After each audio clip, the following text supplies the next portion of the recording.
இது ஆடி மாசம், கேக் எல்லாம் வெட்ட கூடாது. எல்லாருக்கும் கொடுக்கறதுக்கு வேற ஐட்டம் வச்சிருக்கேன். காளியப்பா, அத கொண்டு வா.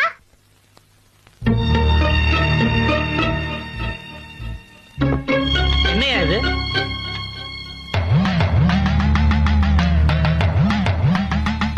எதுக்கு அது? பாப்பா தாங்க நீ கூழ் செய்ய சொல்லிச்சு. சத்யா, அம்மா, வேப்பலைக்கு மிஞ்சின மருந்தும் இல்ல, கூழுக்கு மிஞ்சின விருந்தும் இல்ல. அம்மா, முதல் கூழு உங்களுக்கு தான்.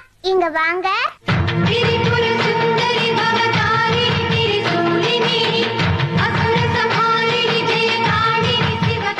இன்னைக்கு ஆடி வெள்ளி, உன் பிறந்த நாளைக்கு பொருத்தமான விருந்துதான். இந்தாம்மா. இந்தாங்கம்மா.